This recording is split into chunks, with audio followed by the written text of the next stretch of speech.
Hi friends, నేను మీ ఆనందరాజ్. మీరు చూస్తున్నారు మహాదేవి డిజిటల్స్. ఫ్రెండ్స్, ఏపీ పోలీసు ఉద్యోగాలకు సంబంధించిన మీకోసం ఒక ముఖ్యమైన సమాచారాన్ని అయితే తీసుకొచ్చాను.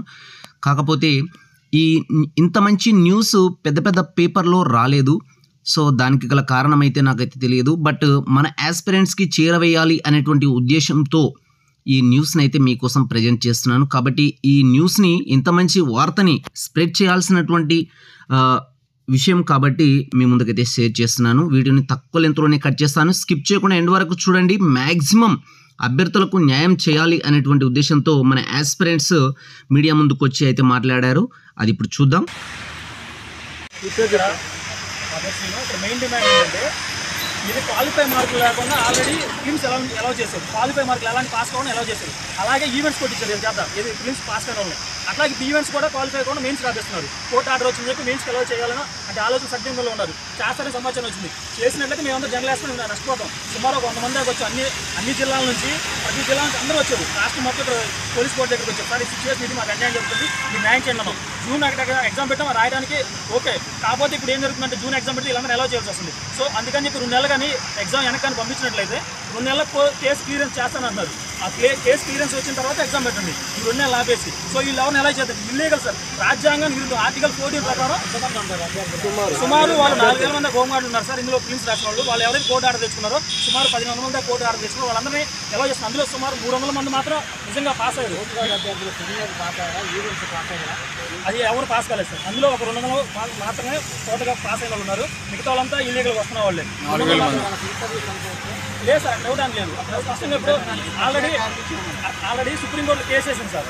బోర్డే కేసు వేసింది. ఎందుకు వాళ్ళు ఎలా చేయడం కరెక్ట్ కాదని చెప్పి బోర్డు వేసింది. రవికృష్ణ గారు తీరికి ఆల్రెడీ పేపర్లో కూడా వేశారు. కేసెస్ దానికోసం పోరాడుతుంది. కేసెస్ పోరాడుతున్నప్పుడు ఇప్పుడు ఎలా చేసిన పని ఏంటి? కేసు అయినా కేసు కదా సార్. చైర్మన్ గారు కేసు వేశారు.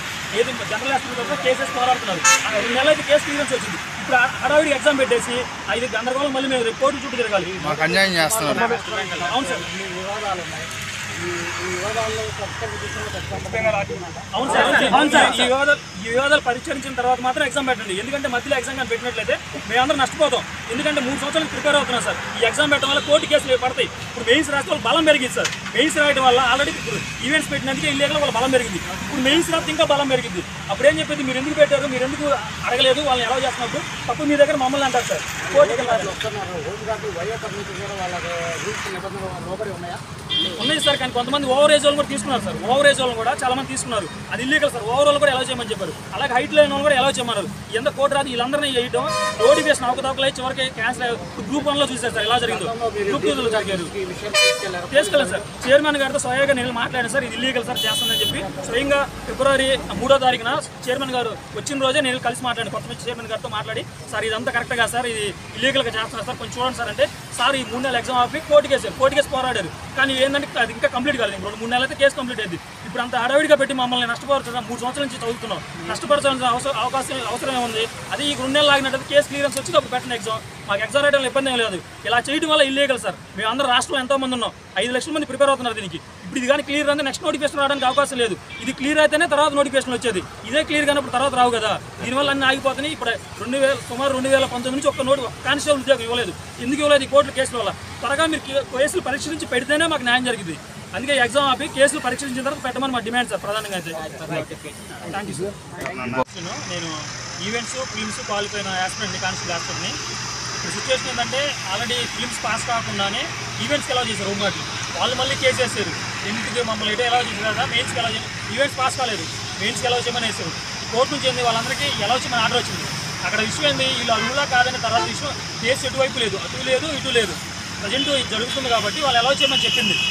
ఎలా చేయమని కాబట్టి ఎగ్జామ్ జూన్ 1 ఎగ్జామ్ పెడుతున్నారు కాబట్టి ఎలా చేయండి. లేదు ఒక 6 నుంచి 8 వారాలు ఆగే పని అయితే అప్పుడు వాళ్ళు నిజంగా అర్హులో ఎలిజిబిలిటీ ఉందో లేదో కనుక్కొని దాన్ని బట్టి అప్పుడు వాళ్ళ అర్హులని నిర్ధారించవచ్చు అని చెప్పింది. ప్రజెంట్ జూన్ 1 కానీ ఎగ్జామ్ కానీ వాళ్ళు ఎలా చేస్తే వాళ్ళకి ఇంకా బలం పెరిగింది. హోంగార్డ్స్ కానీ, హైట్ పోయిన వాళ్ళు కానీ, ఏజ్ పోయిన వాళ్ళకి ఇంకా బలం పెరిగి కేసు స్ట్రాంగ్ అవుతుంది. అది కొంచెం క్రూషల్ అవుతుంది కేసుకి. ఆ రిజల్ట్ ఇవ్వడానికి కూడా చాలా లేట్ అవుతుంది. మీరు ఎందుకు ఎలా చేశారు, ఎలా చేయకుండా ఉండాలి కదా, ఇది కొన్ని మళ్ళీ రూల్స్ వస్తాయి. సో ఇప్పుడు ఏంటంటే, ఒక ఫిలిమ్స్ పాస్ కావాలని 60 మార్కులు లేనివాడిని, ఈవెంట్స్ మార్కులు క్వాలిఫై కావాలని ఎలా చేస్తారు? హైట్ లేదు, మెజర్మెంట్ లేదు, నువ్వు ఎలా చేస్తావు, ఏజ్ లేదు, ఎలా చేస్తావు? వీళ్ళందరూ ఎలా చేయడం వల్ల కోర్టు చుట్టూ ఇప్పుడు ఏదైనా ఎగ్జామ్ పెట్టేస్తారు బోర్డు. రేపు కోర్టు చుట్టూ తిరిగేది ఎవరు? జనరల్ ఆస్పిరెంట్స్ మనం. కాబట్టి మేము దీనంతా ఆలోచించి ఇక్కడ దాకా వచ్చాం. ప్రజెంట్ మంగళగిరి డీజీ ఆఫీస్కి వచ్చాము. ఇక్కడ మాట్లాడుతూ ఉన్న సిచ్యువేషన్ ఇది. సో దయచేసి మీరు అందరూ అర్థం చేసుకొని ఎవరైతే క్వాలిఫై అవుతారో వాళ్ళు మాత్రం అలౌ చేయండి. జూన్ ఎగ్జామ్ పెట్టాలి, జూన్ 1వ తారీఖు ఎగ్జామ్ రాండి, మా అందరికి ఎలిజిబుల్ లేదు, మేము రాస్తాం, మాకు ఇబ్బంది లేదు. కాకపోతే క్వాలిఫైడ్ వాళ్ళు మాత్రం అలౌ చేయండి. చేసే పనికి కోర్టు ఏమంటుంది, 2 నెలలు ఆగితే క్లియర్ అవుతుంది కదా, ఆ 2 నెలల తర్వాత పెట్టండి, ప్రాబ్లం ఉంటుంది కదా. హడావిడి ఎగ్జామ్ పెట్టేసి రిజల్ట్ లేట్ అవుతుంది, 6 నెలలు అవ్వచ్చు, సంవత్సరం వచ్చి చాలా టైం పట్టవచ్చు. దానివల్ల మనం ఎంత నష్టపోతాం, ఇప్పటికే 3 సంవత్సరాలు నష్టపోయాం. మళ్ళీ 1 ఇయర్ రిజల్ట్ అయితే మళ్ళీ 1 ఇయర్ ట్రైనింగ్, మళ్ళీ సుమారుగా ఇలా 5 సంవత్సరాలు ప్రాసెస్ పడుతుంది ఒక నోటిఫికేషన్కి. ఈ నోటిఫికేషన్ అయితే నెక్స్ట్ నోటిఫికేషన్ రావడానికి అవకాశం లేదు. సో దాన్ని బట్టి పక్కన ఎస్ఐ నోటిఫికేషన్ అయిపోయింది, దాన్ని బట్టి ఆలోచించండి. ఎంతోమంది దూరం నుంచి వచ్చారు, ఎన్నో జిల్లాల నుంచి ఎన్నో వచ్చి ఇక్కడికి వచ్చి అందరూ గ్యాదర్ అయ్యారు. కడప నుంచి, కాకినాడ నుంచి, కృష్ణా నుంచి, ప్రకాశం నుంచి, నెల్లూరు నుంచి, ఇలా ప్రతి జిల్లా నుంచి వచ్చేసి వాళ్ళ బాధలు తెలియపరుస్తున్నారు. ఎన్నో సంవత్సరాలు తిరిగా కష్టపడి చదువుకుండా ఉన్నాం, తల్లిదండ్రులు డబ్బులు పంపిస్తే చదువుకున్నాం. ఇప్పుడు వాళ్ళు పోషించే శక్తి మనకు లేదు. మనం ఎప్పుడైతే క్వాలిఫై అవుతామో అప్పుడు మాత్రమే మనకి జాబ్ వచ్చినప్పుడు మాత్రం మనం పోషించగలం. ఈ టైంలో మనకి జరగకుండా ఎగ్జామ్ బాగా రాసి మంచి 40 మార్క్స్ వచ్చి రిజల్ట్లో పేరుంది, రిజల్ట్ రాకుండా ఇబ్బంది అవుతుంది కదా, దాని గురించి ఆలోచించి వచ్చాము కానీ వేరే ఉద్దేశం కాదు. దయచేసి రాష్ట్రం మొత్తం మీరు అర్థం చేసుకొని ఈ వీడియోలంతా బయటికి పెట్టి ఈ గవర్నమెంట్ ద్వారా వెళ్తే స్పందిస్తారని కోరుకున్నాం. దయచేసి చూడండి, క్వాలిఫై కావాలి, ఇవన్నీ పెట్టకూడదు, ఇవన్నీ పేర్లు దయచేసి అర్థం చేసుకోండి. ఎవరు క్వాలిఫై కావాలి, డాక్యుమెంట్స్ మన దగ్గర ఉంది, వాళ్ళు ఎవరు క్వాలిఫై కాలేదు, ఆ డాక్యుమెంట్స్ ప్రూఫ్ అండ్ ఎవిడెన్స్ మన దగ్గర ఉంది. జడ్జిమెంట్ కొన్ని ఉన్నాయి, కేజీ బాబు రాజస్థాన్ కేసు అవుతుంది. అందులో జడ్జిమెంట్ ఏంటంటే పొలిటికల్ హాజెంట్ రిజర్వేషన్స్ ఉంటాయి కదా, ఆ హాజెంట్ ప్రకారం ఎవరైతే క్వాలిఫై అవుతారో వాళ్ళు మాత్రమే తీసుకోండి ఉంది. ఆ జడ్జిమెంట్ కూడా ఇప్పుడు ప్రజెంట్ సబ్మిట్ చేసాము. వాళ్ళు కొంతమంది బోర్డులో ఎలా చేస్తారు, మాట్లాడడానికి ఎలా చేస్తారు, వాళ్ళు వస్తారు, వాళ్ళు వచ్చినాక పూర్తి సమాచారం వచ్చింది. ఇంకా ఇప్పటికైతే హాల్ ఎగ్జామ్ ఎలాంటి ఇష్యూ అనేది జరగలేదు, ఇంకా టైం బట్టి అవకాశం ఉంది, ఎందుకంటే తేలలేదు, ఇంకా తేలిన తర్వాత నేను ముందుకెళ్ళదు. సో దయచేసి మీరు అందరిగా సపోర్ట్ చేసినట్లయితే మనకి న్యాయం జరిగే అవకాశం ఉంది. మన న్యాయం కోసం మాత్రం మనం పోరాడుతున్నాం, వేరే ఇంకా మన దగ్గర మన వెనక ఏది లేదు, మనం మాత్రం యాక్సిడెంట్స్ మాత్రమే ఉన్నాం, మనకి ఎవరు సపోర్ట్ లేదు, మనంతా మనకి స్వచ్ఛందంగా వచ్చేస్తున్నాం. దయచేసి అర్థం చేసుకొని అందరూ స్పందించి సపోర్ట్ చేయాలని కోరుకున్నాం. థ్యాంక్ యూ అందరికీ.